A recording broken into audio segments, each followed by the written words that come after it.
Hi everyone, my name is Varsha. I hope you all are doing well, and in today's video I'm going to talk about this book, The Perks of Being Wallflower. I read this book first in 2020 and I do not really remember anything about the plot line, about the story. The only thing that I remember is that I loved this book at that time, and I thought why not reread it this year. It's only 212 pages and I read it, and this is the review of this book. But first things first, for the people who are not going to watch this video till the end, there is a trigger warning. This book talks about childhood trauma.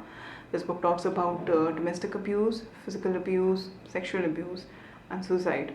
So yeah, let's start with the review. And this book is about uh, Charlie, who is writing letters to this anonymous person. Charlie is about to start his high school and he is nervous that will he fit in or not, and if he will be able to make any friends or not there. And he writes about his days, what is going on in his mind. He also describes his family dynamics. He tells that there is his father, his mother, his elder brother who is now in college and he plays footballs, and the family loves watching his football games on TV together.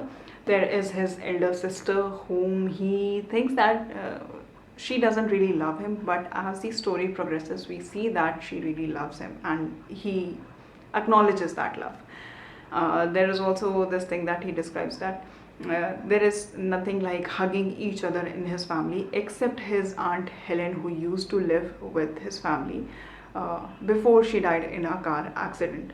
This car accident of Helen's has really shook Charlie from inside, and he is still not able to come to terms with that the Aunt Helen has died. He goes to the cemetery where Aunt Helen is buried, and he sometimes put flowers or talks to her. And we see throughout the story that he keeps going back to Aunt Helen, like how she used to love him, how she used to make him very comfortable, and she used to hug him a lot. And we see that how he really loves her, and we understand through his letters that he has this childhood trauma because he has also seen certain things that a child is not supposed to, and he understands those things, but he was a child, he didn't know how to react to it, and it kind of has stayed with him now. And he suppresses all those feelings, but it comes out in a different way, so he's not like any other normal student in his school.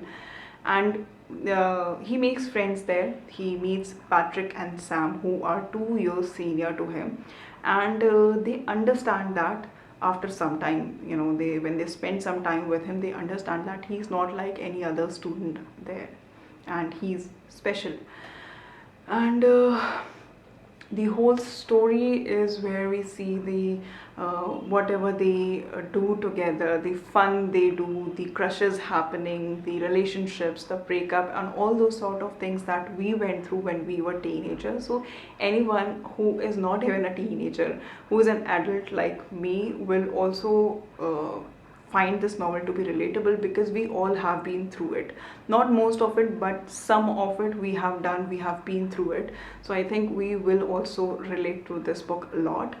And I think there is also Bill, who is Charlie's teacher, who used to give him extra books to read, and Charlie never really asked him that why do you give me those extra books and not any other student, because he thought that firstly he really loves reading book, and secondly he thought that maybe he is his favorite, so he never really asked him that. But we see that when the session ended, when the whole high school session of his ended, he Bill invited him to his house, and there he told him that I think that you are special, and I really wanted you to read those extra books. That's why I gave you, and I want you to know that I am there whenever you need me. You call me, or if even if you want to discuss something or you want to read any books, you can just call me. I'm just one call away. And this book I love for a very for this reason, for the relatability factor, but also because of the way it is written. So it's in the format of letters that keeps the whole thing very interesting. I have read books uh, based on the story of teenagers. The last book I remember I read of a teenager story is If It Had Been With Me, and I absolutely hated that book because there was no story, there was no plot line. It was so shallow, there was no character development. But in this book, I really loved each and every character has something, and the way they have been described is really, really nice. Patrick is a very good friend of Sam, not Sam, Charlie, and Charlie also is a good friend of him. But we see that what really is not okay with Charlie, and he also goes to psychiatrist. He is asked about his childhood and what it was like, but Charlie doesn't really understand that why his psychiatrist is repeatedly asking him about his childhood when he is giving him the same details every time. And we see by the end of the novel there is a twist that he understands that why the doctors kept asking him about his childhood.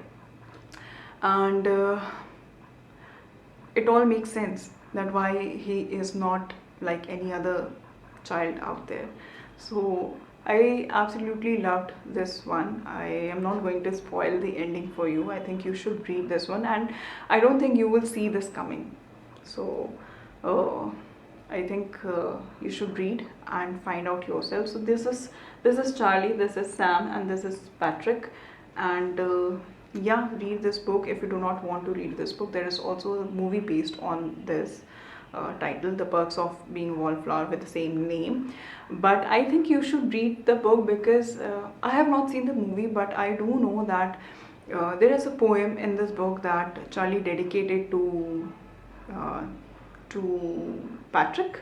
Yes, he dedicated it to Patrick, and while he recited the whole poem, at the end of it, they understood that, what Charlie has been through. I mean, not they know the details about it, but they understood that he is not like he's special and he is going through some trauma maybe. So they do know that for the fact that his friend Michael died by suicide, so they do know that he might be having issue because of that. So yeah, that poem is really beautiful. That poem is not included in the movie, and I really want you to read that poem. It's really, really beautiful. Not beautiful in that way. It's just a sad kind of beautiful. So yeah, the perks of being wallflower. And yeah, that was the video. If you like the video, hit the like button, share with your friends, and subscribe to the channel if you have not already subscribed. And I will see you in the next video. Till then, bye bye.